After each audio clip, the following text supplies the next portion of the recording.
So today's topic is about karma and rebirth.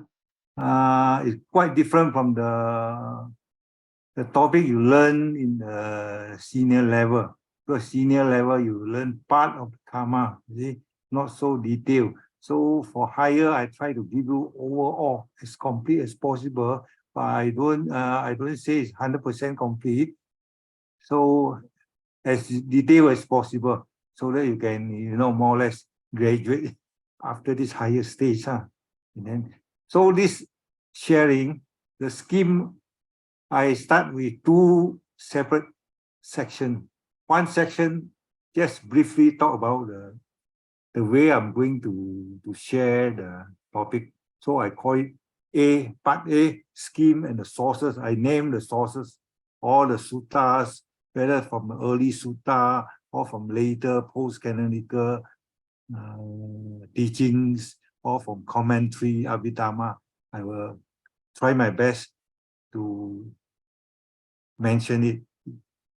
So the part one, scheme and sources, I just give the headings, the topics, the issues that I'm going to share with you. And at the same time, I will put the sources, relevant sources. So part two, more detailed explanation according to the scheme, according to the sources. So two parts. But second part, I have updated from time to time, but not the first part. So you try to, after reading the part two, the detailed notes, you try to update part A, your scheme. And later you can rearrange the scheme part A according to your liking, your interest.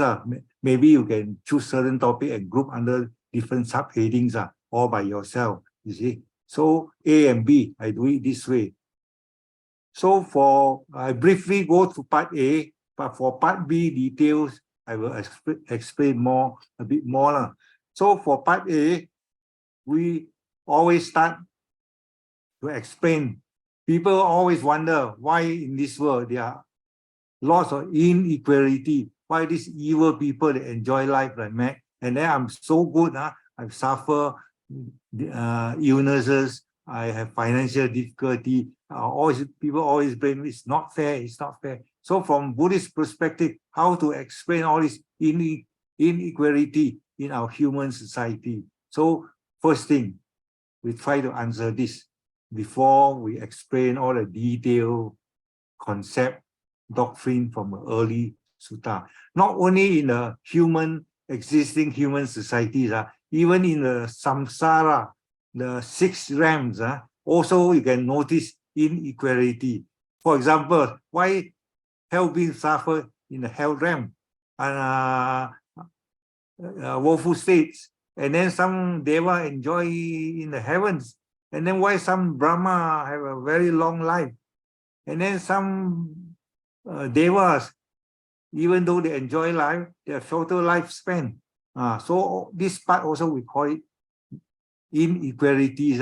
Even though the deva and Brahma never complain, you see, but the differences regarding the time span, regarding the place, the environment still exist. Not even in human world, in the samsaric world, also the same thing. So these two parts we explain separately, you see. So Buddha say all this equality, normally people say, oh, this is your karma because you enjoy life, this is your karma.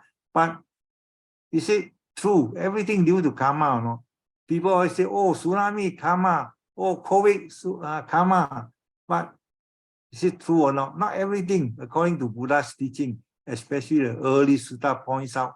And then people talk about niyama. But mind you, niyama, the concept of niyama, the cosmic orders, this concept appear in the late Theravada teaching. According to a commentary, you don't find the concept, the teaching of 5 niyama in the early suttas. One thing I have to point out to you. But this later concept was brought out to explain that everything not due to karma. That's a main objective. So from early sutta, if we want to explain things due to karma or not due to karma, we have to refer to Sivaka Sutta. This, unfortunately, Sivaka Sutta very, very seldom been quoted or referred or mentioned by the Dharma speaker. They always talk about niyama, and then they never talk about the early sutta, what Buddha say about things about karma, whether all due to karma or not. Because in this early sutta, Buddha mentioned that only one of the 8 factors due to karma. The rest all may be due to your own, body build up, your own body strength. And so for this sutta, you refer to Samyutta Nikaya 36.21. Okay, not everything is due to karma. Can be due to environment, due to body health, something like that. The third thing, we talk about karma, outcome of karma. If you have done something good, what are the outcome? Something bad, what outcome? Where's your future existence in terms of future existences, future life, in terms of your feelings? Ultimately, the karmic result of emphasize on your personal feeling, not only the praise or existence. The praise you are going to have your rebirth, but how you feel it is the feeling that counts. Okay, so but to sum up from the teaching of Chulakama Vibhanga Sutta, we just tell you, you do anything good, you will get good. You do something bad, you will get something bad in return. This is a natural law. Everyone also knows. You see, this is a general quotation or general rule that you can find out from this sutta. Then the fourth thing we're going to talk in more detail is about deviation to the karmic rules. Sometimes people say good, you get good. Do something bad, you get something bad. But it's true. But there are a lot of exceptions we call deviation now. Open in inverted comma, deviation. Why would I explain? Because of timing. Sometimes the good one you have done before, but fruition take place a bit later. And something you have done so bad, it appears or ripen earlier than that. So the timing will be different, you see. So in this Mahakama Vibhanga Sutta, MM136, Buddha talk about the ripening, the fruition of the karma can be in this life, next life, or after that, many lives later, during the time when you're wandering at the samsara. You see, it's 4 things. So fifth, now we ask ourselves, then what is karma?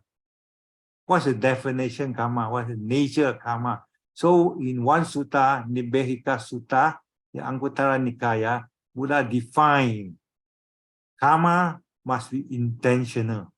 Karma is a form of volition, something that you wish to do. You have the intention to do. Anything you don't have intention that accidentally done it, you don't call it a karma. You may be some action due to your ignorance, you see, but you don't have a different separate karmic result. So for this, you have the stories, Dhammapada story, Dhammapada verse 1 regarding a monk, the eyes all blind in it. So nighttime he got up and accidentally stepped onto the insect and then killed some insect. Buddha say because he was blind, there's no intention, so there's no evil karmic result because no karma, no intention, nothing wrong, you see. Even in civil law, our criminal law, it's manslaughter, it's not a direct killing, something like that. So the judgment will be different, the result will be different, you see. So after this, after understanding the law of karma is tied up with intention, associated with intention, then we go on what are the type of karmic action if you have committed the karmic action, have done something good or bad. What are the action, good action or bad action or bad deeds? So in Salayaka Sutta, Buddha mentioned 10 kinds. 10 kinds. 3 mental, 4 speech, verbal, 3 physical, this and the result, you see. So the action, most of you will know lah, 10 kinds, good one, and the result regarding the future existences here will be dealt with in Salayaka Sutta. So the next thing, some people had a misunderstanding about law of karma, just like what I say before. Oh, everything also due to karma. Tsunami also due to karma. Earthquake also due to karma. COVID also due to karma. Epidemic also due to karma. You actually fall down because you are careless. Also your karma.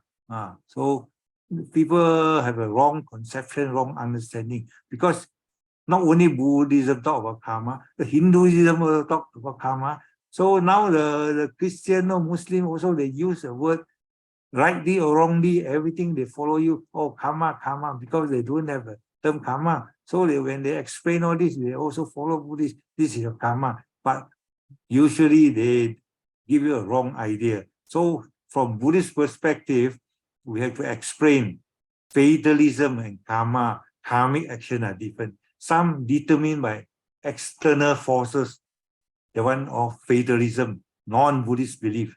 But ours, our teaching is solely based on your own mental action, origin of mental action. So we don't have a concept of fatalism, which is based on an external force that determine your future experiences.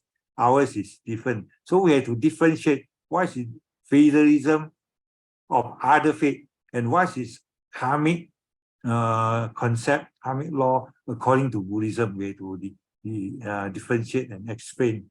Okay, number 7. Number 8, can karma be molded? Molded here, we normally we can't find a good, but karma itself sometimes you know, you think it's not fixed, but sometimes you can modify, or not to say modify, we use the word molded, or appear to be a bit changed a bit, not so heavy, or you can say mitigated or something like that, you see. So for this, why somebody has done very serious deed and likely to face very serious result, you expect some serious result, but it turned out to be quite moderate, you know, not so serious, you know.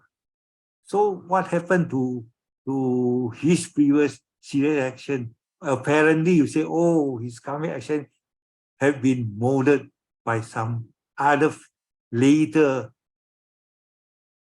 wholesome action, so that the earlier one have been molded or what we call mitigated, like in that sense, a legal sense. You know, for this type of concept, this part of teaching, we refer to Lonapala Sutta, Anguttara Nikaya. A lump of salt, you put into a pure water, it become salty.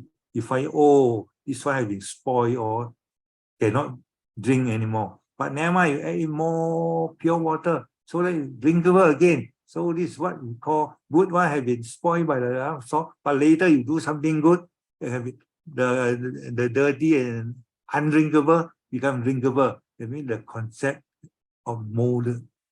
Good one or bad one have been molded. This one you refer to this, the detailed mechanism, find out there. Then the next one, we talk about karma is personal. But a lot of people have a wrong concept. They say, oh, karma, never mind, you have done something wrong, I transfer good merit to you. I have done a lot of good karma, good merit, transfer to you, don't worry. But can karma, my karma will transfer to you just like banking account, not? In early Buddhism, we don't believe that, because karma is strictly personal. Say, for example, in Samudaka Sutta, Samyutta Nikaya, you always hear people say, oh, you sow your seed, you reap your own fruit. You know, this already indicate that karma is personal thing. You you do it, you face it. Right or not? You have done something wrong, you face the consequences. That's a natural law. I can only help you, to do something good in order to mold future experiences. But I cannot say I transfer merit so that you are guiltyless or nothing. You won't feel anything wrong. Nothing. Is karma is personal, or according to early Buddhism. But later teaching, maybe some people misunderstood. Say, oh, we can mitigate, we can lessen your suffering. That's a later teachings. Second sutta we have to quote Chula Kamma Vibhanga. There is a statement saying that beings are owner of karma, heirs of karma, and so on and so forth. So these two sutta together with the Dhammapada verses 165, you always hear people sing by oneself is evil done, by oneself is something good, right or not? So this statement verses also tell you that you do it, you face it. You have done something evil, you face an evil result. So karma is personal. You can name 3 examples, name 2 sutta and 1 Dhammapada verses to support your claim. Okay. 6, 7, 8, 9. Yes. 10. Then we talk, when we have finished explaining the meaning of karma, the nature and the operation of karma, then the deviation of karma, the exemption, you can say, exceptional experience of karma. You can group under separate heading as you like lah. So the next heading, the subheading, you can talk about the classification or type of karma. In your books, the Narala's book, the author only quotes the examples, the classification from the late teachings, from a commentary, mainly from the, Abhidhamma, because in the book, the author talks about the timing of operation. Timing in the early sutta also we can find, say, for example, Chula Kamma Vibhanga, or Mahakama Vibhanga. Buddha talk about mature in this life, next life, mainly life later, right? Not that one we can say Buddha's classification. Then whereas we talk about the function, the priority, whether heavy karma or deep proximate karma or habitual, so on. Or talk about function, supportive or destructive or generative function, or talk about timing, this and that. This one also been mentioned in the Pali commentary, you see. But there's another sutta that speakers or people very, very seldom heard of it. Is, Buddha talk about different type of karma, like bright karma, dark karma, bright and dark karma, neither bright nor dark karma. This one people seldom heard of. Normally, people never mention in the Dharma talk, this and that. But unfortunately, this classification has been mentioned by Buddha personally in the early sutta. Kukura Watika Sutta, MN57. Also, you can find this classification in Anguttara Nikaya, 4.232. These 2 sutta, Buddha not talk about functions or priority, 3 loka. People talk about the types. Bright one means wholesome, dark not wholesome. Bright and dark, neutral, can be bright, can be dark, can be either way. So neither bright, neither dark. So another classification, you see, wholesome or unwholesome. So this classification is a bit different from those mentioned in the commentary. Okay, so we are going to briefly explain later. 11, what are factors affecting the ripening fruition of karma? Sometimes you expect you've done something good, I will have a very good next existences. But somehow due to other factors, because Buddhist law is not straightforward, there are so many conditions interrelated. It's not straightforward. I do this, I get that, you see. But other condition also plays a part. So you can't get an exact answer, you see. Very complicated doctrine, so long as karma is concerned, you see. So only Buddha will tell you, explain to you. Other people cannot expect direct answer. I do this, I get that. No such thing, you see. Otherwise, Buddha say, there's no end, no spiritual life. You never gain enlightenment. This is one of the important teaching we are going to discuss later.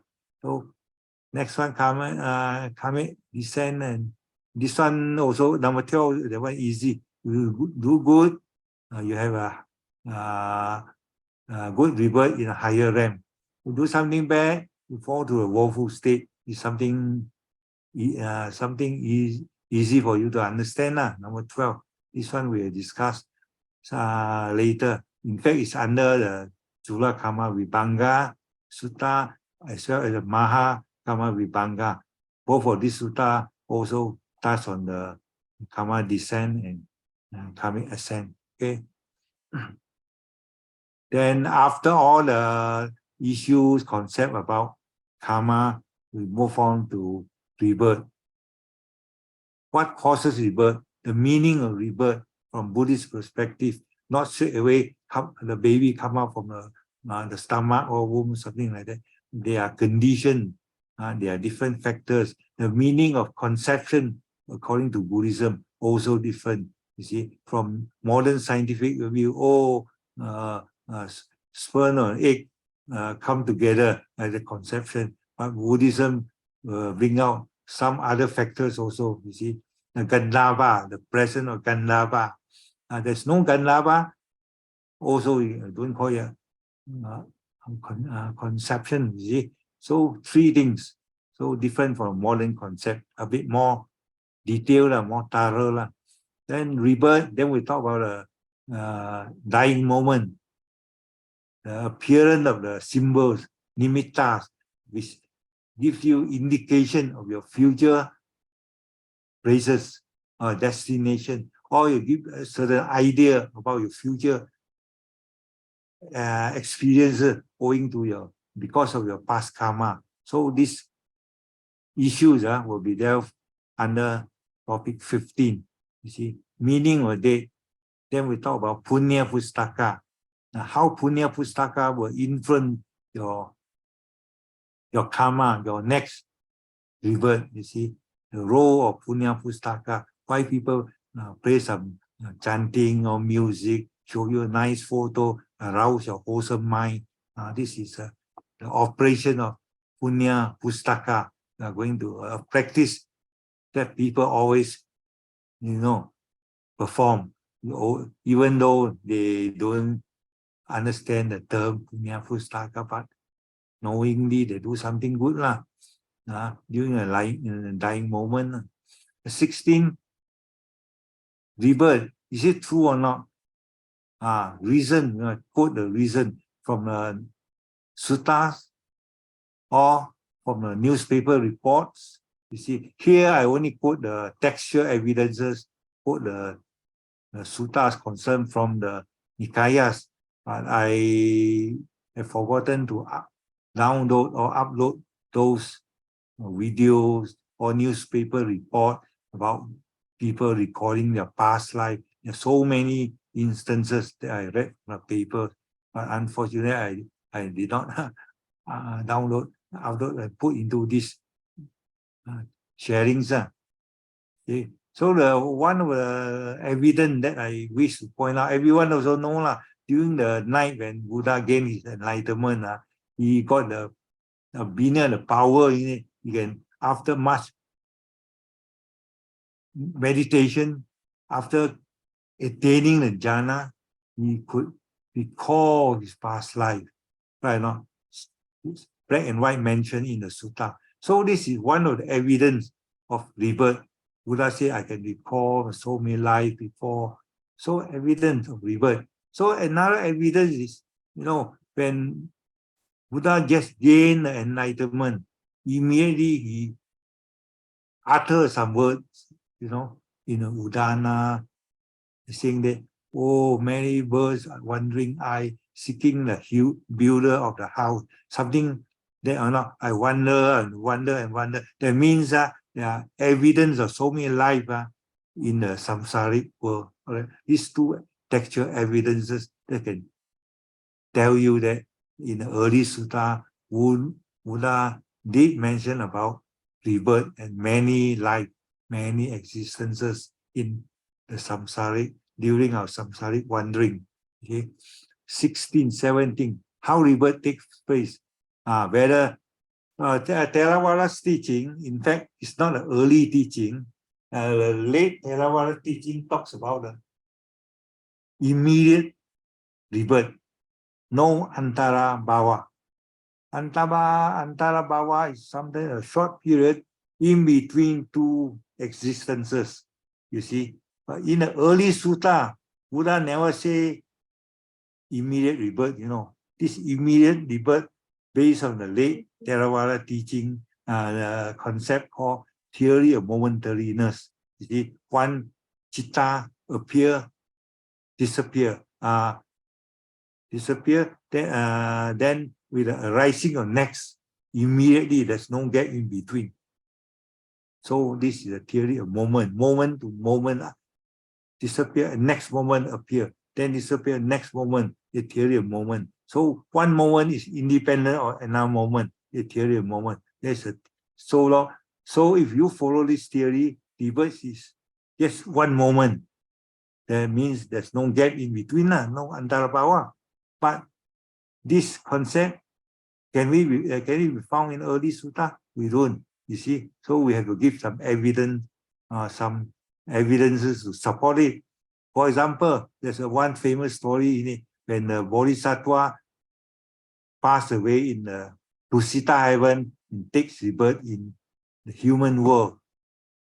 He appeared in a small white elephant, knowingly and consciously move into the mother's womb. So that beings, so-called white elephant, support the early Buddha's teaching about antara bhava. Because between two lives, Tusita heaven and the human world, during the rebirth of Bodhisattva, our Prince Siddhartha, how can you define, how can you explain the white elephant, the conscious elephant that move knowingly from one realm to Sita heaven, and life existent to see life, to the human life? That part should be known as antara bhava. So this one we talk more details later. Rebirth, the process of conception, early sutta, union of three factors. So this one also we involve the third one, Gandhava. It's different from modern medical science, sperm and egg associate together. From Buddhist point of view, sperm and egg plus Gandhava, three things. We have to mention this early sutta, Mahasatipatthana Sankaya Sutta, MN138. Okay, so Buddhism talk about three things instead of two things according to medical science. So first part, we have very brief explanation about a lecture scheme. I go along that line, even though part A, as I say, I haven't updated yet, because subsequently part B, the detailed notes, I revised and added in a lot of things, you see, last minute.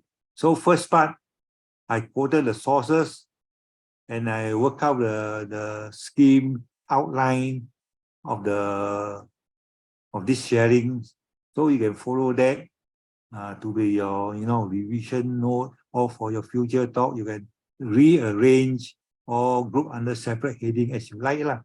So part A, any questions before we explain more in detail under part B? Anything? Come on. Because after this, higher, no more Kamma and Rebirth, then you have to do your own research again.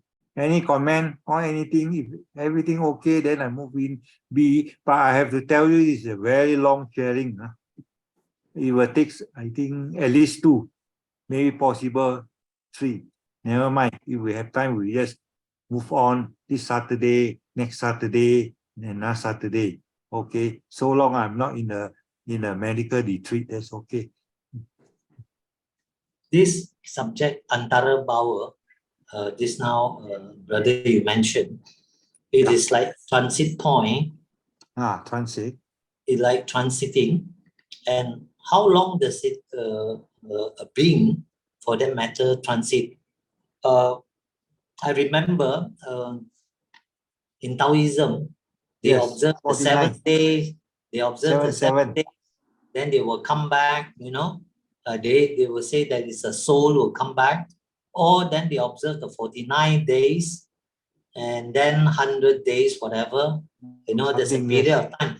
So is this also a reference to this Antara Bawa? Yeah. So, yeah, not only in Taoism, you know, even in Burmese people, Burmese are strong Theravada, but they still believe in this spirit still attached to a body before they cremate. So they never touch. During the period, they ask Pante to chant, so that the so-called spirit that hang around the body, still they can listen to the Dharma talk, this and that, before the imminent rebirth into the next existence. That means to them, dying already, but still no rebirth yet. They remain hanging somewhere around there. To them, even though they don't use the Antara Bhava, you know, even though they know, oh, rebirth must be instantaneous, right or not? It shouldn't be any beings hanging around. Once passing, someone has passed away, totally the mind has gone somewhere else. If you follow Theravada's teaching, but somehow this concept Antara Bhava still hang around in so many people's mind, not only Hindu, Taoist, Chinese, Burmese, even though you are strong Theravada, that believe in instant rebirth. But Buddha never said instant rebirth. It's the late Theravada teaching that first India or Sri Lanka, popularized in Sri Lanka, few hundred years after Buddha passed away, you know. Only this concept, instantaneous, immediate rebirth, that come out. Earlier on, people never talk about instantaneous. Even the early sutta also never talk about immediate. The very famous story here, white elephant, I already explained to you. The one appeared in the early sutta. Tell you, some beings are in between 2 rebirths. You see, right or not? From Tusita heaven up to the human world, Prince Siddhartha, before he was born, before the beings enter the womb of the mother. There's a very good example. So okay, we will discuss at the end of this. thank you. So if there is no other comment regarding the part A or the very brief scheme and the sources, if you have any new things, you can always add in, update yourself. I know it's still a lot of things not updated yet for A. Because last minute B, I added in a lot of things. So, okay, we proceed with B, more detailed explanation. First thing, you remember, we always talk about, people wonder, inequality among the people in this human world. Before we talk about inequality in the samsaric world. These 2 things when we talk about inequality. So human world, people always wonder, why this evil fella enjoy life, big car, big house, and then I'm so honest one, so well behaved, I'm so poor, earning a little money from hand to mouth. Then we refer to Chula Kamma Vibhanga Sutta, Majjhima Nikaya 135. So in this sutta, Buddha explained why some are short life, why others long life, long live, because all due to the evil deeds, you kill something, some sentient being in the past. That's a general rule. Okay? Some disease always feel sick. People like me at this time, medical retreat, in and out, possible the 5th time in few months to come. Not one time, no. Already 4 retreats, 4 medical retreats. If you look at my puffy and the round moon, moon face, you know something wrong. Correct? Puffy and moon face, people straight away recognize, you see, after the 4th medical jhana. Oh, okay. We talk about, we quoted the Chula Kamma Vibhanga Sutta. Buddha explained why some people have a long life, why so healthy, all because in the past they've done some killing. That's why the result is that the next rebirth, sure, in the woeful state. Even they have a chance, the sutta say, even he has a chance, because karma result is not straightforward, you know. You may have something good, some condition different. Instead of going to the woeful state, owing to the killing, the deeds of killing, you may appear in the human world slightly better, right or not?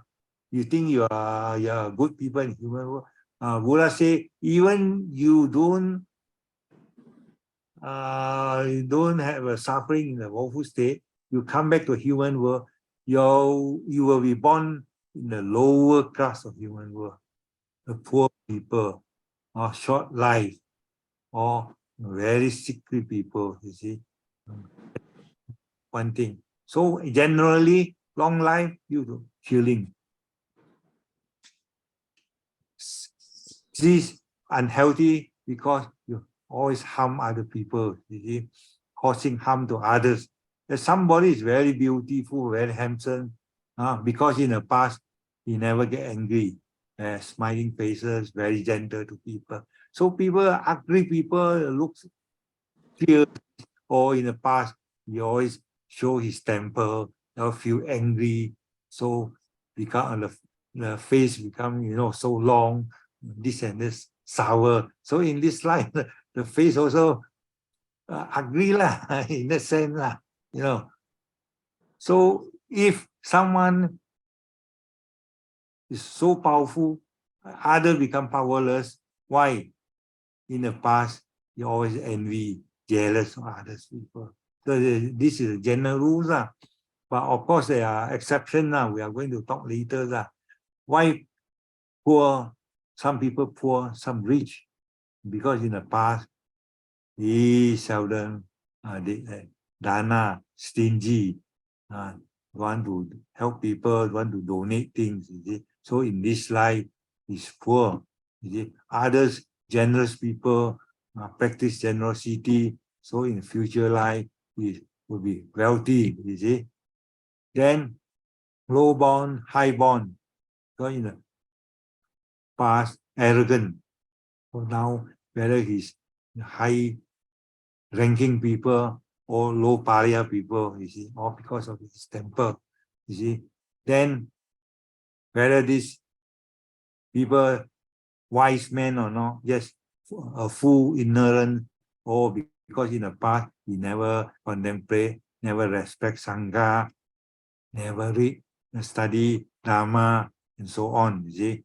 So all this social status, the condition in the human world can be traced back or can be explained in terms of your past deed, whether you have done something wholesome, something good or bad.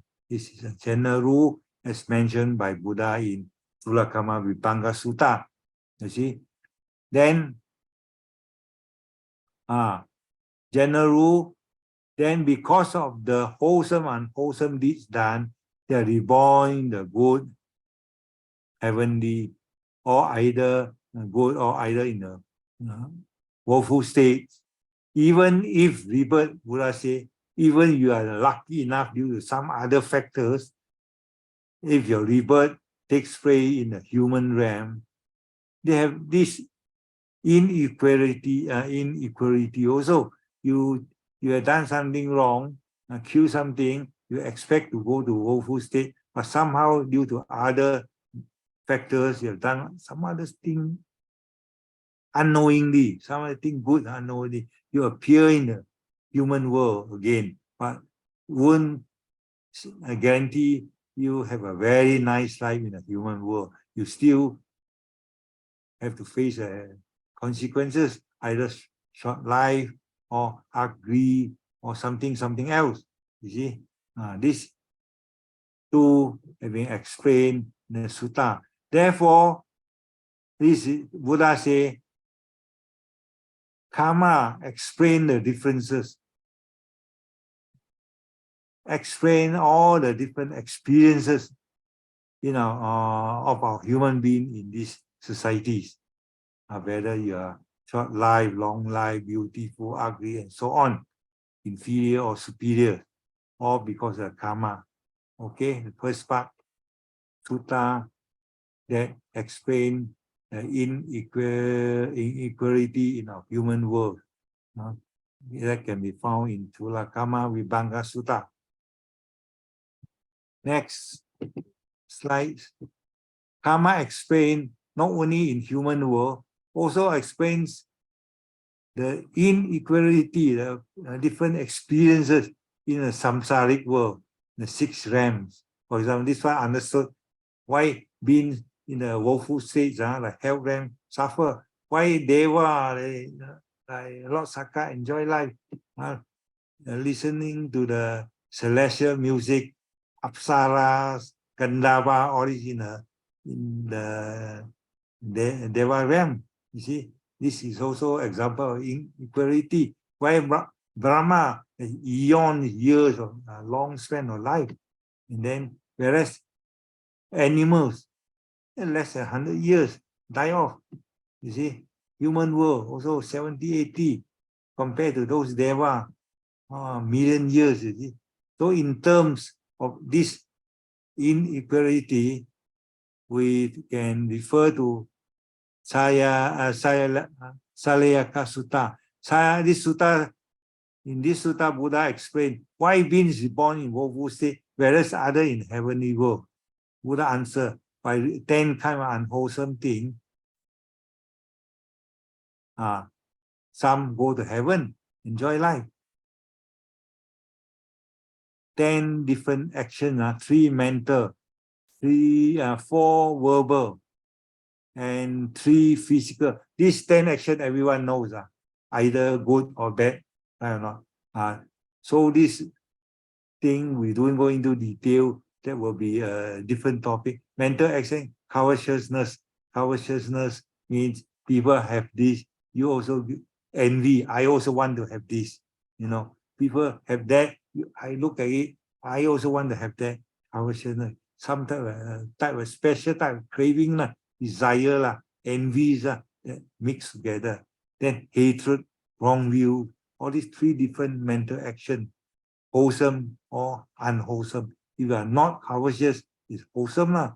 You have compassion, you don't show your hatred, you're wholesome. If you always hate people, scold people, then unwholesome. So 3 mental, 4 verbal.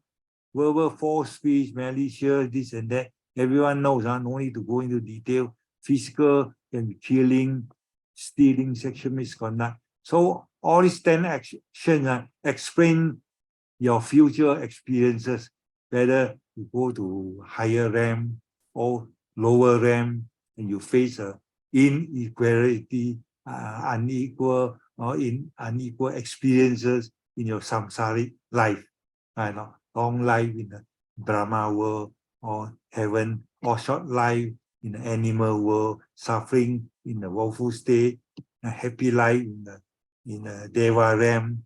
You see, all this inequality also when traced back to your early deeds, 10 type of action. Okay, because of this 10 type of wholesome action, after resolution body, revert take place in happy realm, or whether you have done something wrong, you suffer in a woeful state. So this sutta quoted 10 action explain to your different rebirths, different experiences in the samsara world. Then karma, then everything not due to karma. So if you say all this inequality can be explained and traced back to karma, and you say because of karma, this karma, because of the unwholesome action, that unwholesome action, because of this unwholesome action, the unwholesome karma, that explain the inequality. But there are, a lot of these natural disaster happenings that you cannot specifically trace or pinpoint. This is due to karma. So in Buddhism, the late teachings in the commentary mention the 5 orders, cosmic orders, we call niyamas. There are 5 different cosmic orders that operate in this world, in this cosmic world. These 5 factors, 5 orders are, this one I think has been explained by earlier teachers. We don't go into detail. This is a detailed topic by itself. So if you want to explain everything in detail, 1 year, 1 month also can't finish the topic, karma and rebirth, correct or not? So just briefly mention so that you can go back and read into more detail. Here I can only explain a bit. I just highlight to you, point out the road to you, so that you can explore further, more detail. You see. First, Uttuniyama. Uttuniyama, non-living matters, physical orders for 4 seasons. Why sometimes now it's so hot, next one so cold, rainy, some other desert, no rain, so dry, so warm. See, all this is not because of karma. Why if Northern Africa, the Sahara region is so hot, full of sands, full of this. Oh, there's one due to a karma. Okay, now you see, it's a nature order, physical order, is a world, the climate, the weather, make the weather so hot or so dry. You see, nothing to do with karma. You see, it's something like natural cosmic happening. You see, it's a physical order, 4 seasons, earthquake, flood, etc. Not caused by karma. Bija. Then we look at the plant, living plant, the living thing. How they operate, how they function will be regulated under this cosmic natural order called Bija Niyama. Just like mango seeds, you grow, produce rambutan or not? Cannot. Rambutan seed, you plant and then add some water, pour some water, some fertilizer, produce musang king. Can or not? No, the natural order is that this type of plant carries certain type of gene that produce the same type of fruit that comes in this nature, their nature. You see? So organic nature, organic order, Vijaya Niyama.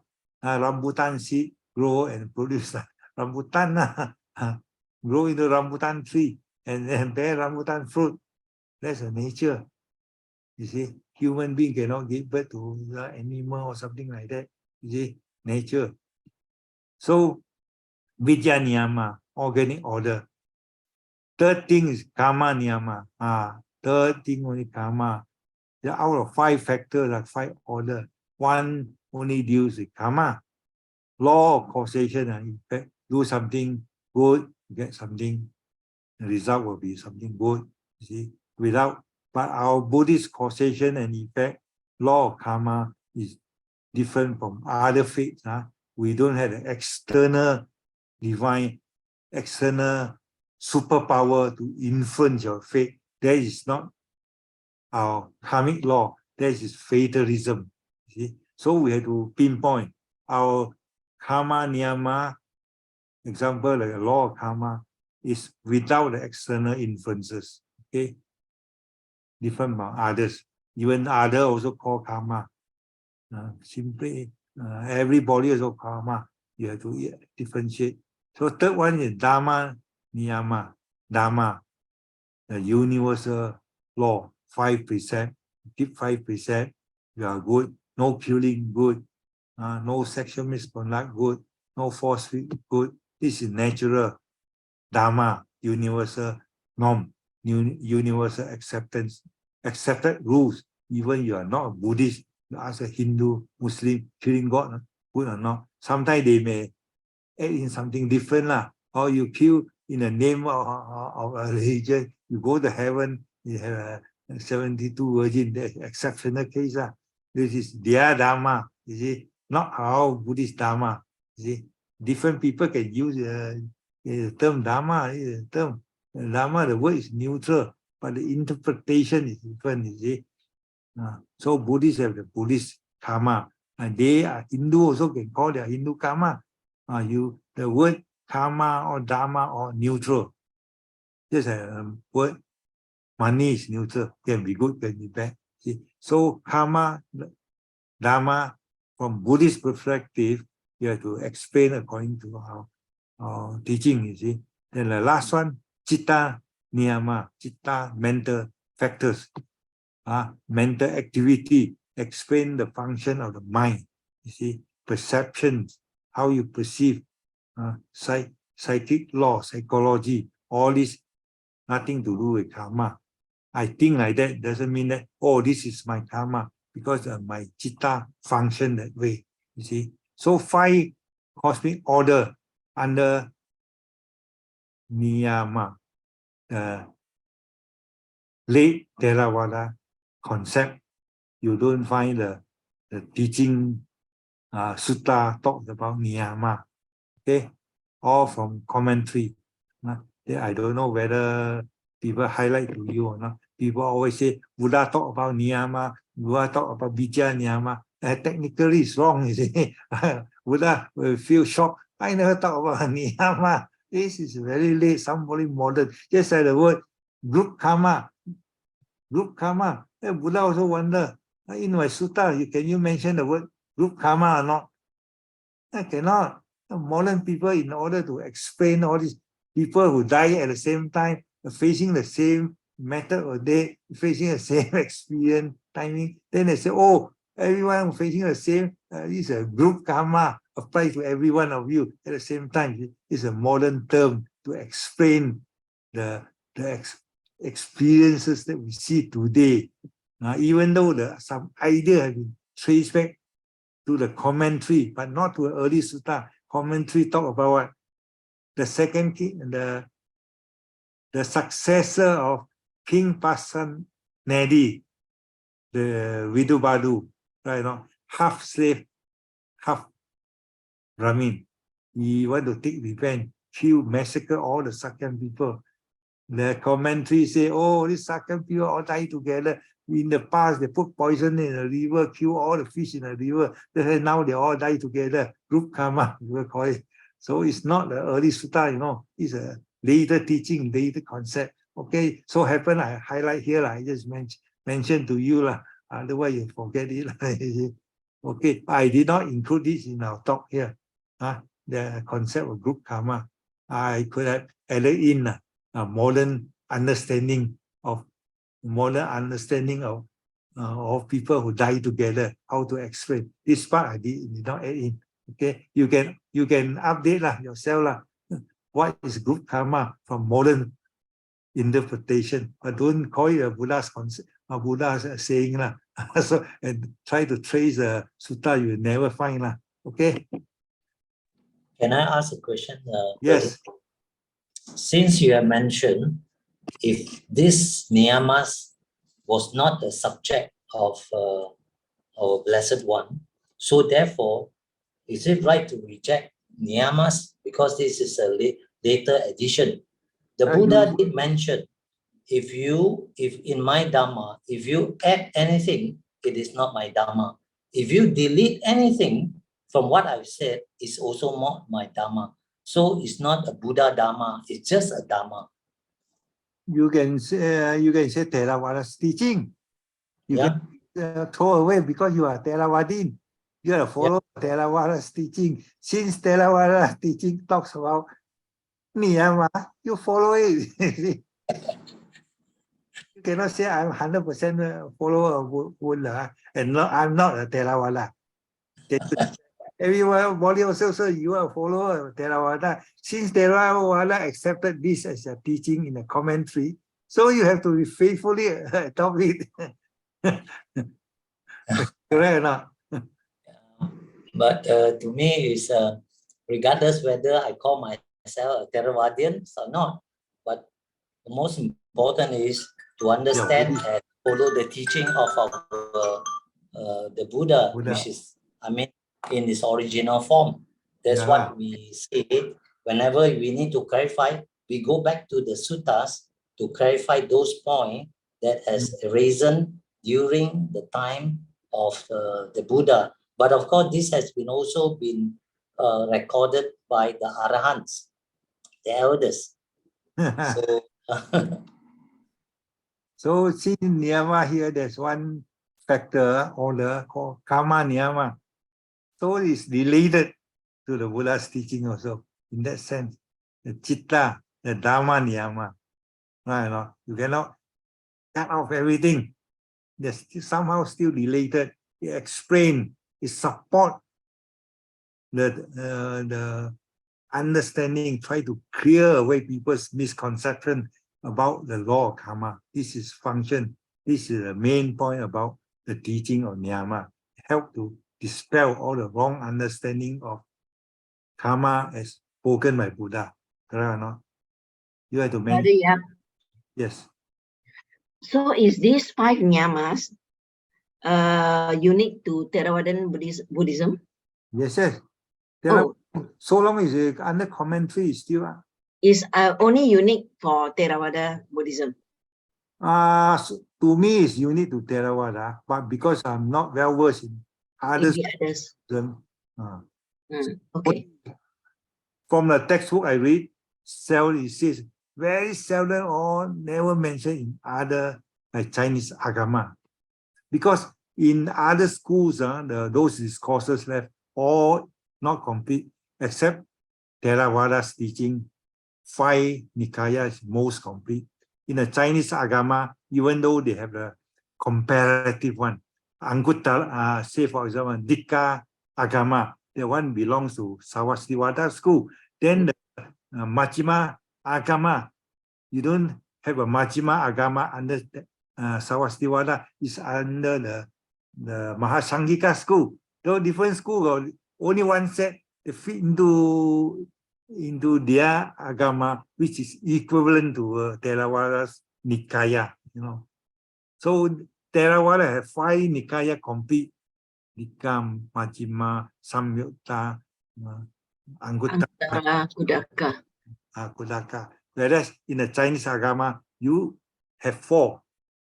You have Dikka agama, then you have Majjhima agama, then Samyutta agama, then Anguttara. Unfortunately, these 4 agama, even though you get from appearance, same as Theravada, Dikka, Majjhima, but these 4 are under different school, different Buddhist school, you know. They are 18 to 20 old Buddhist school. I remember you read the history before.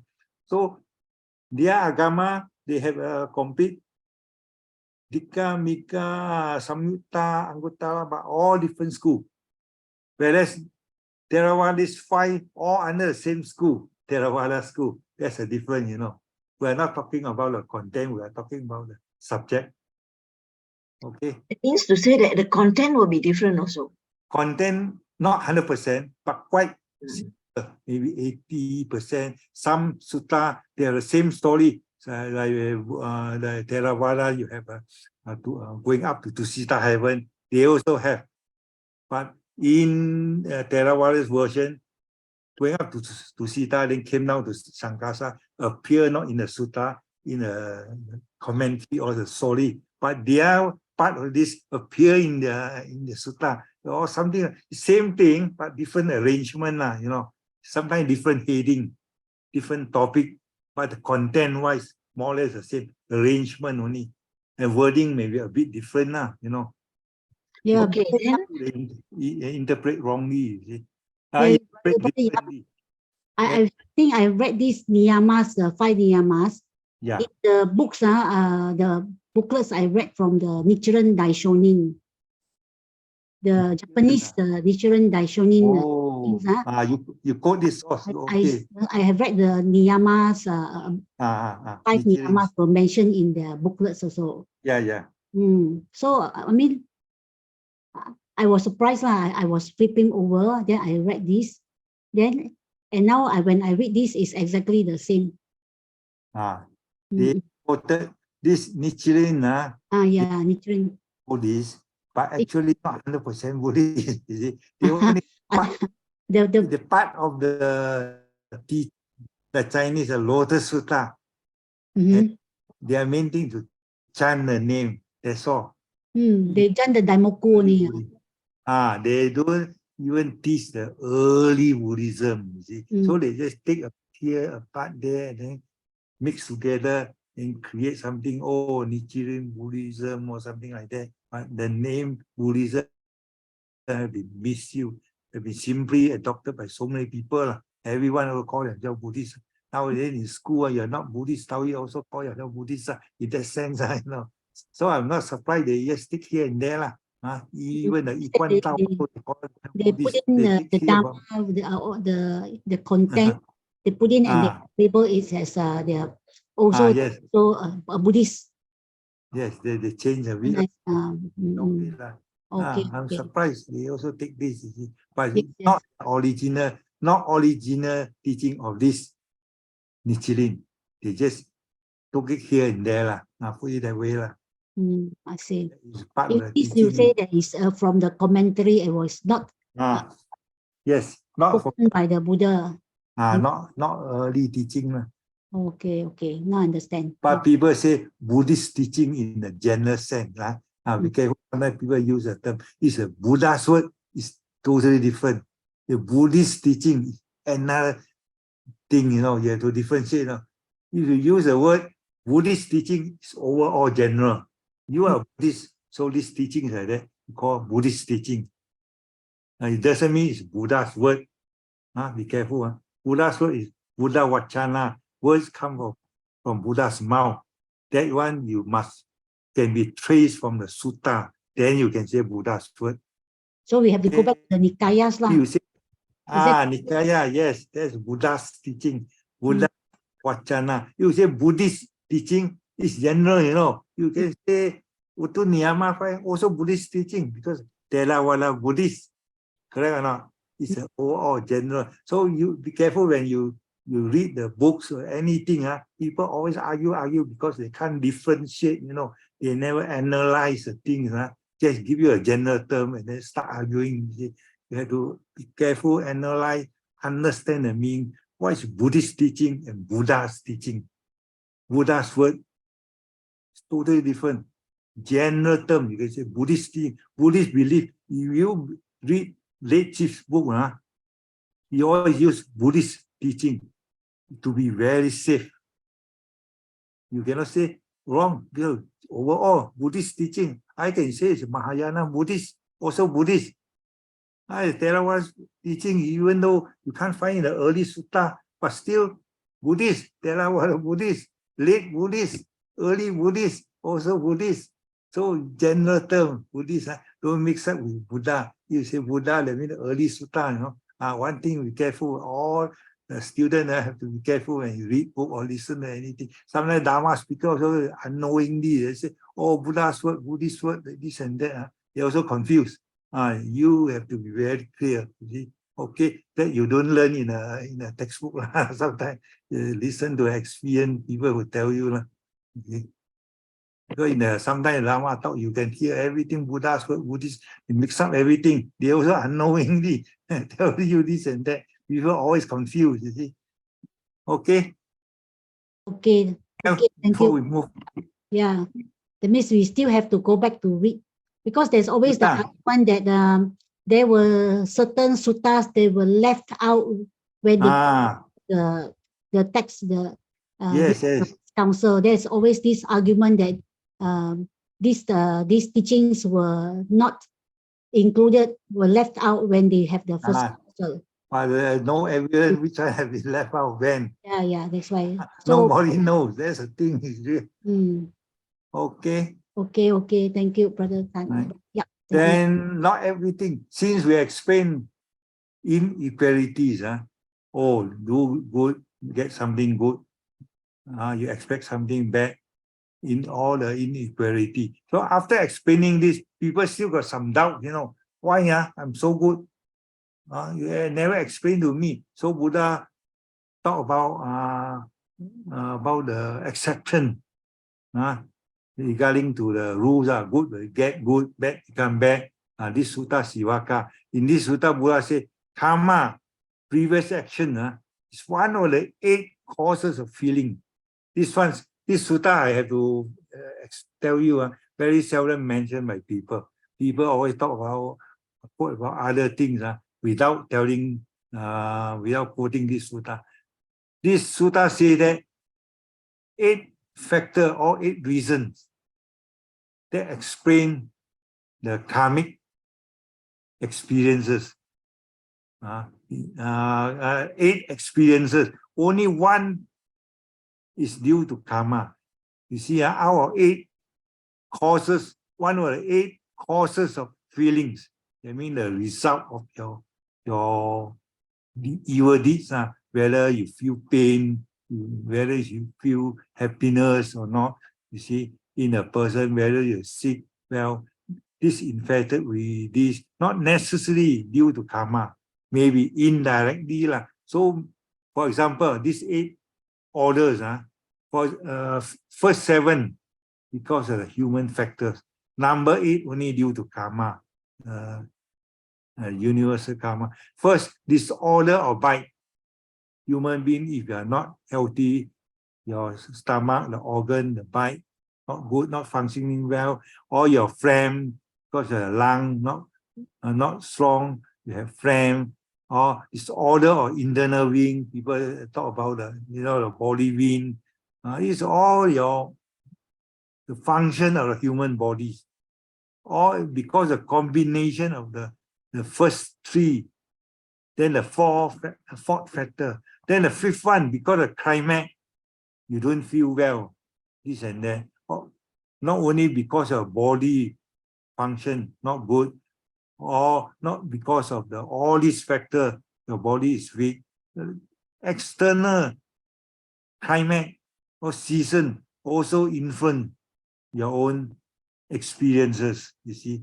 So number 6, due to the your own carelessness, your own harsh treatment of your body, because you sit in a wrong posture, you torture your body. Of course, you feel the pain after too much sitting, then you feel the backbone aching, this and that. You cannot blame it to karma, correct or not? If the climate is so hot, this and that, you feel uncomfortable. You cannot say, oh, karma. Everything due to karma. If you injured by some other people, you fight with other, you get injuries, or you cannot say it's my karma. So all these experiences in the daily life, whether you fall sick, whether you hurt yourself, or you have a feeling very uncomfortable due to climate, due to season, you cannot blame it to karma. Only so many things, one thing in your life, you can say due to karma. So now, out of this factor, a lot of people say, oh, I'm sick, because here talks about all the body weakness, this and that. I fall sick, I got COVID, or I got infection, or because of karma or not. Not 100% according to this sutta, but maybe indirectly. For example, in your past, because of good deeds, you born in a good family in this life. So even you fall sick due to the first five factors, first four factors, you fall sick. That's because of your body. Because of past karma, you have a very weak body in this life. But you fall sick because of not because of karma, because of your indirectly due to your past karma. This life, your body is not strong enough. That's a direct result of your past karma. But if you get sick because of your weak body, it's indirect cause of your past karma. So they're still linked together, but not so in this life you fall sick, how weak, or because of the season you face all the suffering of the tsunami, this and that. Indirectly you can say, oh, in the past karma, but not directly due to karma. Can be due to climate or due to the body disorder, so on. Okay. Brother Yap, Yeah. like it or not, it will still be linked to karma. Linked to it. Yes, I put it. Because whether or not I'm born healthy or weak, it but is you due still to my related, past. you know. It's still linked to it. And then where I'm born in a hot country. I'm born in a country. I'm born in India. It also has karmic link. Yes. So like it or not, we still have to relate it back to the basic root of it. It just doesn't happen by accident. So we only have to say not necessarily directly, but maybe indirectly. Yeah, you born in a good family because you have good karma. You will be well taken care of. You fall sick, this and that. That means indirectly, because you're good, due to karma, indirectly you are well taken care of. But directly, because you're born in a good family, direct effect. Indirectly, due to a good family, you got good financial support. You know, there's a follow up. There's a following up. You see, so those following up one, or we say indirectly lah. Directly, good family, wealthy family, well taken care of. So you fall sick is because of the disorder, body disorder, first four factor. Then subsequently, because indirectly you get a good support, even though you have a very bad weak body, with a good support, you are well taken care of, you are pure indirectly due to good karma. Indirect effects they're all linked together, they follow up, you see. So this sutta mentioned, yes, to clarify these two parts, you know, explain, if you think it over. First stage, because of the karma, you born in a good family, good society. Then even though you face something bad, infection, diseases, but that indirect help you to cure it, you see. That part also indirect karma. So all these 8 things explain to all this, you know, the human suffering due to climate, due to cosmic order, like Utuniyama or Vijjaniyama, or due to self-injury, only one thing due to karma. They are all linked together. That's why all put together. They just want to separate out so that you can identify or differentiate things. You know. So next thing, because it's too long, we have to now only come to 10. So general rule, general karmic result. This one from the sutta. If you read the sutta, you know, Buddha explained the 10 actions, why people facing short life, or why people appear ugly or beautiful, why people born in the in a high caste society, a high status, all because of past action.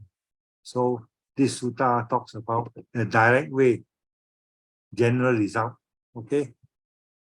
This one is very straightforward. 10 different types of action, mental, physical, and verbal, and the outcomes. It's a general rule. We don't have to go into detail, because this part itself also you can talk so long as a separate Dharma talk. Then, Brother Yap, there's a question in the chat. Brother Yap. wait, 1 minute. So, where's Chan? Wai Ho. Those who travel and die during this COVID are not because of karma. Die because of sickness. Indirectly, you can say karma indirectly, but directly is for the sickness. Correct or not? Indirectly. That's the ultimate lah. But directly is because you fall sick, you die lah. That's the direct result. You cannot say everything due to karma. Oh, die of this, die of tsunami, this. Maybe you can trace back. It's up to you lah. Brother Yap, can I ask? Oh yes, Brother Tan, this one different. Yes, you can ask something. Can I ask? Is there any way we can tell for sure? Because if there isn't, then there's no point debating whether it is due to karma or not karma or the. This is a long topic, you know. So unfortunately, we don't have time here. Discussion time. So whether this COVID, this and that due to karma or not, it depends on the particular case, you know. You know for example, people die in accident, you blame me to the car, or blame your ignorance or not, or blame your karma. It can be your own carelessness. Correct. You so never there's no way of knowing, right? And you never check your condition of car before you drive long distance. Your ignorance, you cannot push everything to karma. Oh, I don't check, I don't go to see doctor, I don't want to check bring my car to mechanic, I just drive it as a light 100 meter, 200 meter, die, my karma. Can you say that? It's your ignorance, you know. Sometimes people ignorant, no intention. You don't have the intention to cause accident. Can you call it a karma? So, brother, if that's the case, then it's very difficult to have discussion on karma, because we don't know whether it is or it is not. You have to trace all the detailed things happening, how you have done it, whether you have intention. Because karma is an intention. If you have intention to cause an accident and die, then you say this is a karma. But there's no intention. If people want to murder you or cause you or put something in your car, then die, then people's bad karma, or maybe you touch to your offended him, something like that. But sometimes people know, nothing, you never check a car condition. That's your ignorance, you see.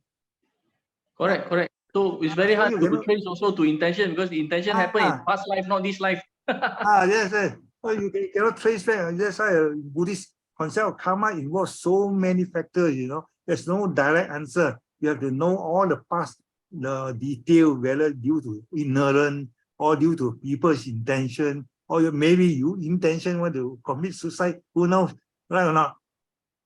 So it's difficult to explain. Only you will know, or somebody. Sometimes you also don't know whether you're ignorant or not. So no point you just argue. Sometimes we just explain the concept of karma in general terms, but detailed functioning, nobody knows. Only Buddha knows. The Buddha always say that only Buddha knows. So best to just leave it at that, lah. There's no point dwelling. No, you have no end one. You just know the basic understanding, basic operation, the rules of karma. That's all. In a talk, yes. Explain in general terms, but not in detail. Must be like that, must be that, this and that. No point, no end one. A lot of factors are human factor, you know. Ignorance comes. You can say you are ignorant. So that solve our problem lah.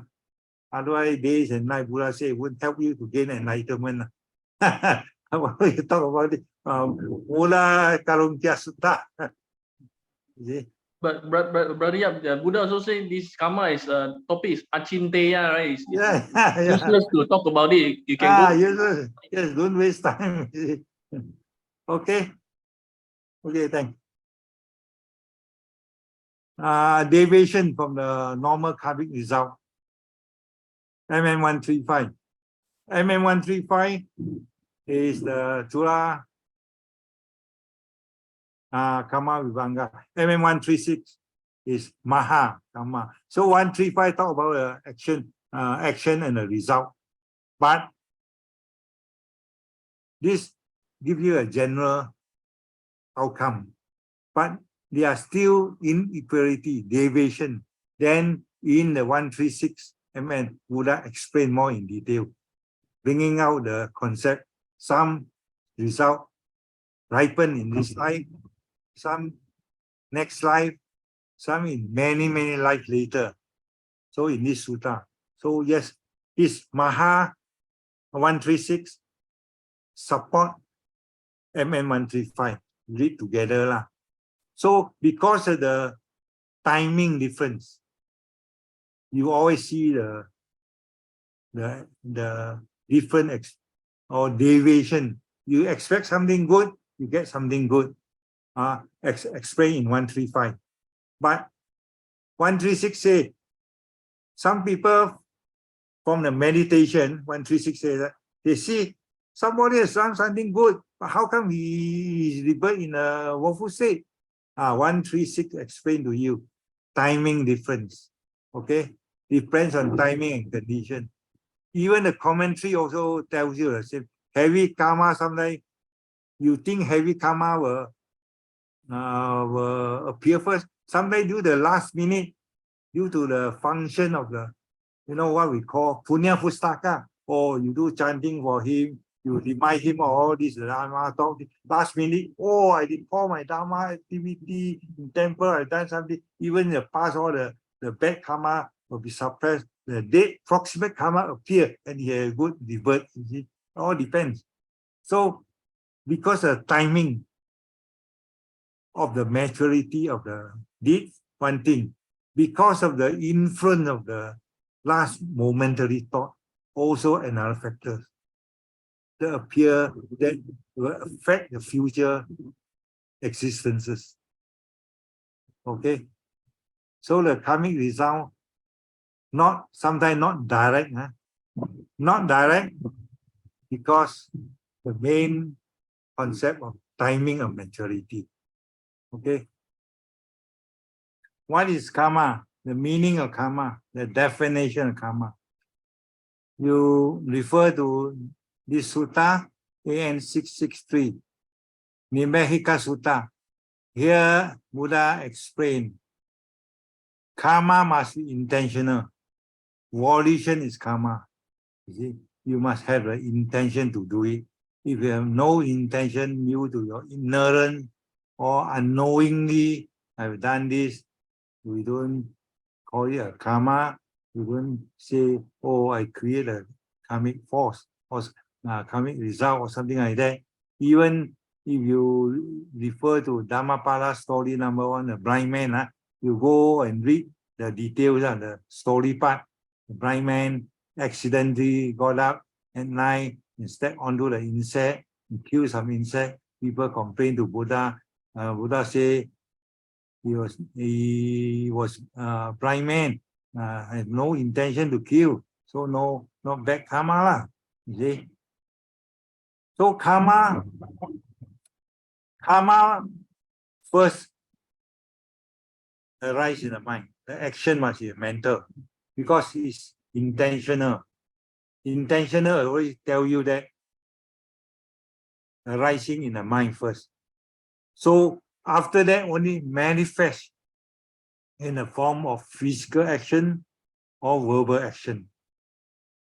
First, you cannot say I hate people without any mental thought. That means you have no intention. So this physical action, you hit people, kill people, this becomes non-intentional due to your ignorance or unknowingly you hit people. It's not karma.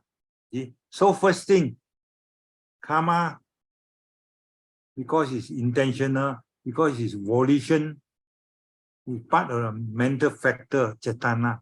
It first appear in the mind. Then then only you can call it karma. So the subsequent manifestation in the form of physical action, you kill people, hit people, hurt people, that one is a follow-up of the mental action.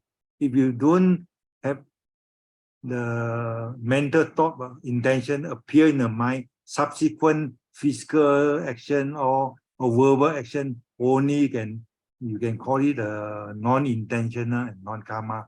So okay, understand? Must appear in the mind first. Origin in the mind. Here in Dhammapala verses 1 and 2 also says that mind is a forerunner for all the action, correct or not? Mind, the action, after this, the karma will follow you here and there, like a shadow, you see. So they explain the meaning of karma already. Mind is a forerunner. All the action that starts from the mind with the intention is called karma. Okay. So after the mental action, is an individual, the volition become a karmic force. It's a force, energy by itself. This can be transmitted from existence to existences. You see, the force in the form of citta, thought moment, disappear, appear. The next one, arise, disappear, arise, disappear. The result will be the unripened karmic action will be stored in the mental force, the stream there, from carry forward from generation or from existence to the next existence. Okay, they create a potential result that can be carried forward to the future life. In the early Buddha's teaching, this was not explained in detail. Only in the later teaching, Abhidhamma, they talk about this. In earlier Theravada teaching, when it brings up the concept of momentariness, other school, they will attack you, If you talk about moment appear and disappear, then only the next one closely follow up, arise, disappear. Disappear, then the third one, arise, disappear, in between, no gap. And if that early teaching said that this moment is independent of the next moment independent of another moment, subsequent moment, and no connection between this and that, then okay, that's a problem. How to people attack ask Theravada, how to explain your memory? You say this moment, you carry some thought, remember something, disappear, next moment, nothing to do. Then how come I remember things 10 years ago, 20 years ago? And you say this moment, the new moment has nothing to do with old moment. How this memory experiences carry to the next moment? Oh, they got stuck. They got stuck. So subsequent teaching, they began to modify, all these Buddhists, they debate and debate. Slowly they modify here and there. So in later and later teaching, once you created a certain action, a volitional action, they create a certain impression. So if you read the later Abhidhamma text, Abhidhamma Sangaha, you see, after the creation of certain karmic action, you leave behind some karmic impression. This impression will be imprinted on the citta and carry forward. And when this one disappears, it will imprint to the next citta and next citta, so long the memory carry forward from one life to another life. This how they modify the concept, Not only the theory of momentariness, without any connection, that cannot explain well the memories. He also cannot explain the fairness of the vipaka result. Some people ask, I have done something wrong, so this evil coming force remain back marriage. remain in this citta, not carry forward, because the next one has nothing to do with this. So subsequently, the people, you say the next existence suffer all the evil results. Is it fair or not? Earlier on, nothing to do with me. The citta belongs to somebody. Now, the new citta appear in a new existence, bear all the suffering. So again, they use the concept of karmic imprints from this citta to the next citta, so they can carry forward. Then only they can, touch up everything, explain all this fairness of the vipaka, to explain the memories or this thing. Then nowadays, when you read all the Abhidhamma, you say once you have done something right or wrong, all the karmic imprint, the wholesome potentiality will be stored in the citta to be brought forward from moment to moment and from life to life. See? So that when subsequently conditions are conducive or ripen, then a result appear. That explain everything, There's after much debate, much bonification, more modern theory slowly perfected the early theories. So this is the third paragraph trying to tell you once you have done something and leave behind certain force, certain imprint, and then it will be carried forward, appear as a potential energy force stored in the stream of consciousness, then to be brought forward to future existences. The third paragraph says that these potentialities will be stored inside the subconsciousness. Normally you hear the term anusaya, subconscious potentiality. They're lying low in your subconsciousness. You only manifest later, maybe many lives later, when conditions are conducive. All of a sudden I cannot remember I've done something wrong. Why something happened to me now? Long back, long ago I done something wrong. All this evil was, imprints, the karmic force still stored deep inside consciousness. Only years later it appears. That's the explanation. Anusaya, potentiality, very subtle potentiality stored deep inside your subconsciousness. Appears, manifest later, you see. So there are a lot of things to discuss here, because of a lot of notes that you can read if we want to explain. I think 2 lessons, 3 lessons are not enough. But I always write in detail here. You can go back and read. So the last note, early Buddhism, karma, the volition, a mental factor, is not stored in one's stream. This theory appear in the commentary or in Abhidhamma, which was compiled later.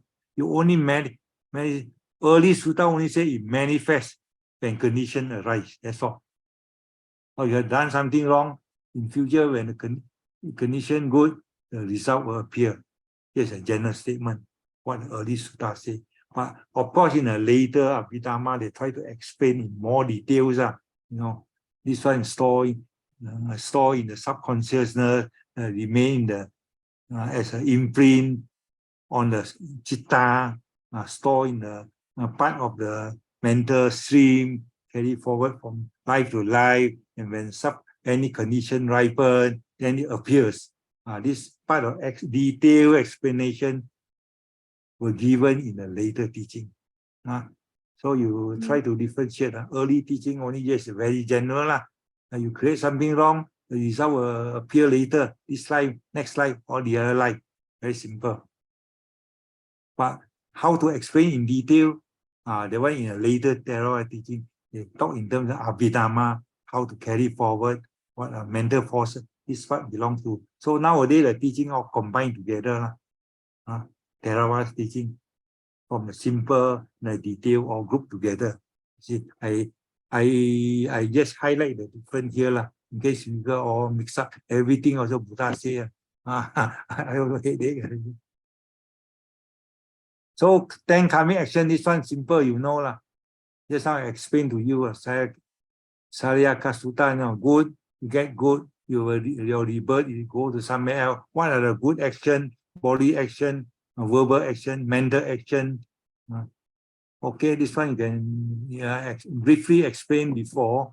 You can just go back and see. Then, how serious is the result, or are the result vipaka?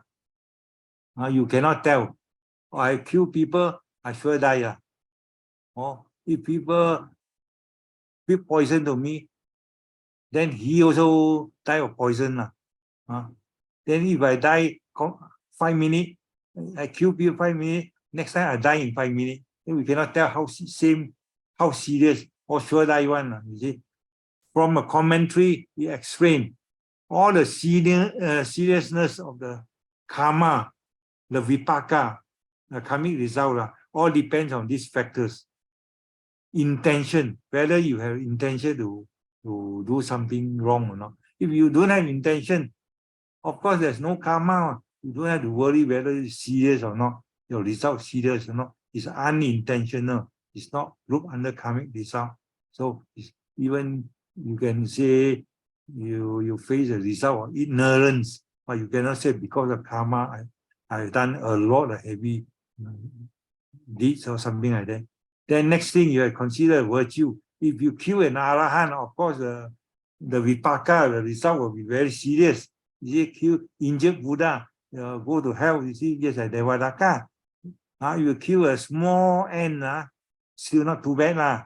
And later, if so happen you save life, human life, you will cover back or something like that. So the concept, the factor of virtue, whether the one who suffer is virtuous people or not, that also take into consideration. You see, so you kill a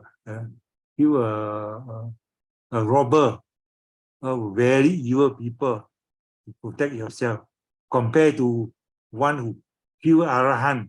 Totally different because their virtue, the quality of the person, the victim are different. They influence the result of the karma. So second factor. The third one, effort you put in. Effort to put in, you want to kill a cow or you kill a small ants. The karmic result will be different, you know. You put a lot of effort in order all out to kill the big animal or kill a human being. Of course, the karmic result will be very, very heavy. You see, serious compared to killing a small ant. Mosquito bite, don't worry. People say, every day I kill mosquito bite, I sure die. You must consider the effort you put in. You see, the virtue you put in. You see, before you say, oh, I kill a human being, maybe I suffer a lot. Mosquito, small thing, but don't make a habit, that's all. You see, the third thing, effort also count. Then special circumstances, yes, during the wartime or no choice, you as a soldier, you have to protect the country, you have no choice to kill the enemy. And sometimes a thief, a robber, come and rob you, or someone want to hurt you, want to kill you, out of defense, you kill him back. So because of these special circumstances, that your karma will not be so, result will not be so serious. Self-defense, war, has no choice but to commit it. You see, in the fishing village, no other occupation but to do fishing, catch fish. You see, no other thing. But later you may do some other thing, save life, some wholesomely to support, to suppress your earlier deeds. Yes, the classification karma, supportive, destructive, suppressive. That one also plays a part. So special circumstances, once you do it, our no choice. Then, but of course, you must think of other ways to cover back. So you are a judge. Because you have no choice, you have to pass a judgment. This murderer must die. Special second, you cannot say a judge always kill people every day, pass all this judgment or death sentences. No choice, it's his job. Because if you kill people, I have no choice to confirm it. You see, that's my job. You see, I'm not the one who killed. So don't worry about the karma. See? The fifth one, willingness. Willing to die. Oh, you are end stage of cancer patient, and you have 1 week or 1 month life. No choice, suffer every day. I just tell the doctor, full off everything. You are willing to die. So, no, so our special circumstances. So, that one also is take into consideration. So, with or without proper knowledge, you say die, you go, you kill people, you go to heaven. 72 virgin. This one, ignorant, without proper knowledge. Maybe it's bad killing, but still not too bad without special intention compared to those actions with special intention. So from the commentary explains this part, but you can't find it in the early sutta. They explain how serious the karmic result will be. If only you have to consider the 5 factors, okay? Then only you can determine. No one will know the exact result except Buddha. So next thing we talk about, 4, 5, 1, 2, 3, 4, 5. That means we have to, now only 16, out of 40, 1/3, 3 lessons, I think. So after this, then up to 5 sharp lah. So you want to stop here and discussion, or yes, discuss a few more slides? Misconception of karma. People, everything blame about karma. Even though they mix up with fatalism, they also karma. Whether the happenings, natural disaster due to the cosmic order, niyama, they also say karma. So a lot of misconception. How to differentiate, how to explain. First thing, you must tell them, Buddhist karma is based on intention. So then people say, Arahant say, want to teach Dharma, want to talk, intentional. They create karma or not? No, they are enlightened beings, Arahant, Buddha. They don't create any fresh karma anymore. Then what about their mental thought of wanting to do this and that? That's a functional citta. They don't call intentional, volitional citta.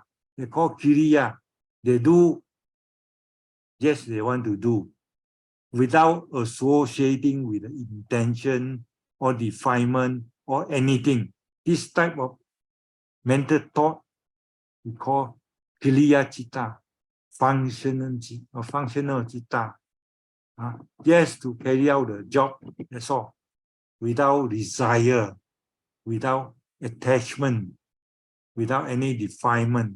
This type of mental thought only explain the function that you want to do only. They don't create any more citta. Otherwise, if you say Buddha want to give talk, oh, he has a desire to do things, oh, he create good karma, then how to explain that after enlightenment, no rebirth, right or not? So all this action of the enlightened beings, they don't carry any karma, no fresh karma, okay? That means all these are classified under functional mental thought, viriya citta. Second thing, misconception. People say past life, karma means past life, but they rightfully we say past action. Past you can be yesterday, this life, also past action. Not necessarily karma refer to all action of the previous existence, also include this line, past action. So the right thing to say the past action can be include previous life, previous action, not ripen act, and the past action of this life before today, past action, not ripen act, all the past action. That's only waiting for the right timing to come. Whether yesterday I done something, the result will be today, tomorrow. Can be, right or not? So long it's a past action. You see, the result only we call vipaka. Not everything karma. So this thing happen or you suffer something, oh, this is karma. No, this is the result.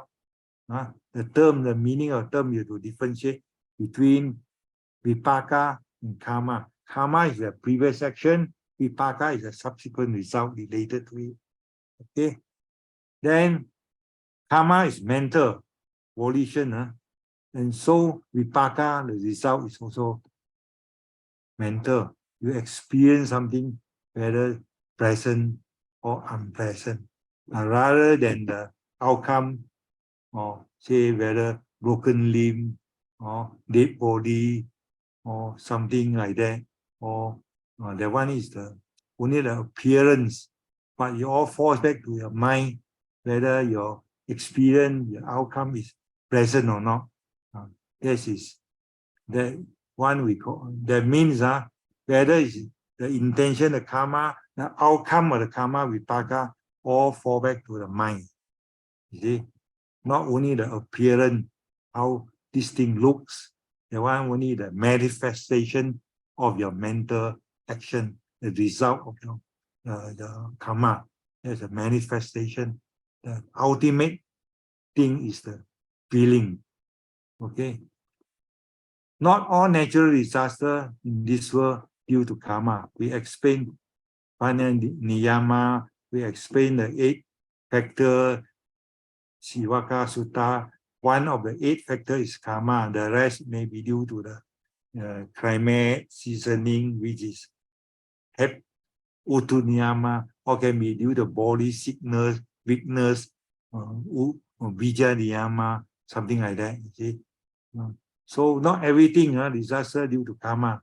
Karma refers from the fatalism. That's why people always confuse.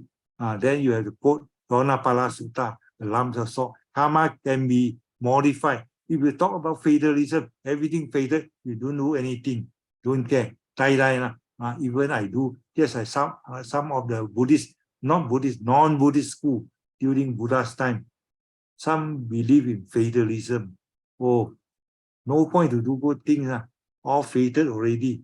So how good I do now also can't revert, can't change my fate. See, this type of wrong thought we call predeterminism or fatalism, which is not agreeable by Buddha. See? Buddha talk about karma, which can be modified. You have a chance to so-called mitigate yourself or lessen the outcome, you see. So we use the term karma can be molded, as we said earlier on, you see.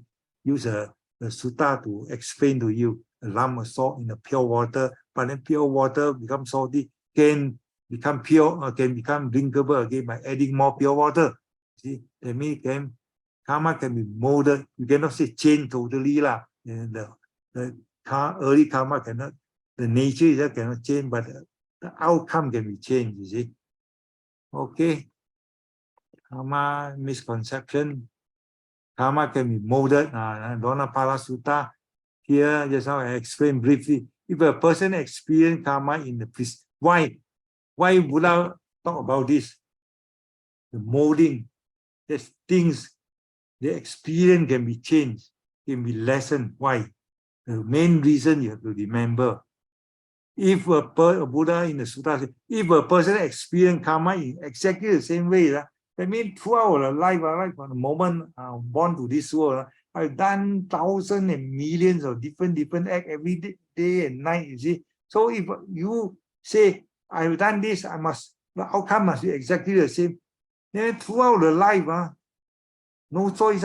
No, if I kill this, then next life sure kill one. So how to practice, how to improve myself forever in the samsara, no liberation, no nibbana for you. So it's not fair, in it. So if a person experiences karma in precisely the same way that he creates, in such a case, no living being, so no living of the spiritual life, and no opportunity will be seen for completion, beginning, and end of suffering, right or not? And there are no sign to gain enlightenment. That is totally wrong again. Different from Buddha's teaching. You have a chance to be liberated. You have a chance to gain enlightenment. That means if you sure have a chance. So even though you have done something very heavy karma before, for example, Angulimala killed 999 or so, nearly 1,000 people. But before the Vipaka appears, before he faced all these consequences, he met Buddha, he taught him and learned, and he gained enlightenment before all these evil deeds, karma ripen. So once you gain enlightenment, it's very, very good karma. Then the rest all, suppressed already, become ineffective. Ahosi karma. You cannot say totally kill off a karma is mental force. You can render it ineffective. That cannot manifest. Remain dead, something like that. So Angulimala's case is a good example to explain, to support Gonapala. You can turn it into a new leaf, even though you kill a lot of people. You follow the normal rule. You kill 900 people, you must 999 life. You also die or go to hell. I mean, one killing in the hell realm. How many million years? 900 over time, 900 billion years. Good, no sign to gain practice and gain enlightenment.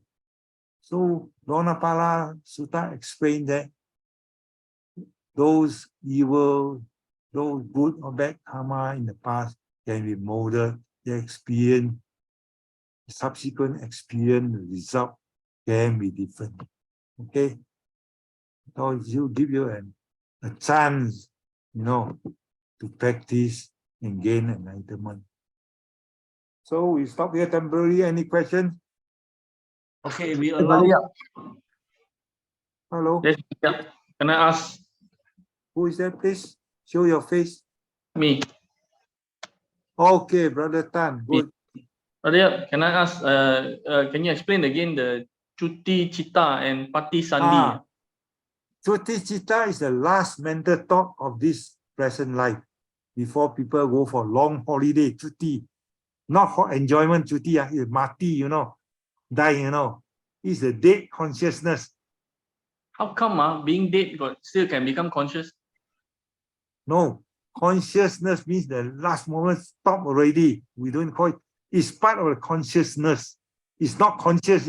It's a part of the mental factor included in the grouping of consciousness. Because consciousness is a general term.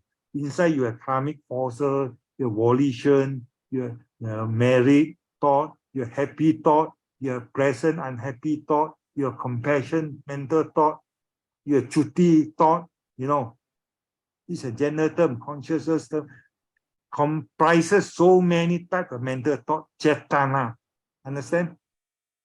So this happened after death. It arises. Once after death. Dying moment, slowly die, the supporting karma slowly wanes. Then at the last moment, cuti, cita appear, die. Then simultaneously, next moment thought belongs to the next existence already. The first thought or the first mental thought of the next new existence we call patisandi vijnana. Linking, delinking mental. Previous life, link up, mati, cuti, and the patisandi. You think hand in hand. Patisandhi belongs to this life, Chutti, previous life. So in this model, there's no place for Gandhava to appear or to play a role. Gandhava, we talk later. This one, this Chutti and Patisandhi, this. So in this model, no Gandhava lah. No, don't mix up. This theory, concept, Chutti and Pati appear in Abhidhamma. We don't find in the early sutta. Whereas you talk about Gandhava, the one early sutta, not Abhidhamma. This one is true. Don't mix up. We will talk later. Gandhava, you talk about the the rebirth process. This thing come together. Nothing to do with dying moment. When you talk about dying moment, you bring out the Abhidhamma theory, Chutti and Patisandhi, how they link together. But when you talk after, in between, there's a process called fertilization, how things mix together during this dying and reappearance. This thing comes about. There were three things, the Gandhava. There's a separate issue attached to it, go along with it, But it's together. I mean, it's not an exception. It's something like everything merged together in the whole process. There are so many stories in the scene, The dying process can be this chitta appear, that chitta disappear. But at the same time, you can say, Gandhava and looking at a parent, different scene next door there, but all belong to the same show, Understand? Brother Tan, this one is quite long to explain. You can go to the last year video, the senior class one. You go back to the rebirth. I think you can find the explanation is quite long. Okay, thanks. Gandhava, we talk next lesson. So today, Next lesson, you can talk about that one. The one you can find the explanation in the what they call last year senior level video. we see lying moment Gandhava. Last one, Chutti Chitta, 34. Chutti Chitta, then follow a Patisandhi. You ask something in advance. Then we talk about Andara Bhava. We talk about Gandhava. 35. We talk about okay. That was next lesson, next part. Sampasadaniya. We enter in, and then Theravada, we talk about the Gandhava. It's immediate or not immediate, that's the issue of this one. Ever changing process, permanent. Gandhava. Mahachata. This one. 39, the last one. Mahatanga Sankhya Sutta. Talk about reborn. Beings to be reborn. The three condition, right? The three condition. You refer body, equal body experience 358, being to be born, Gandhava. Okay, towards the last.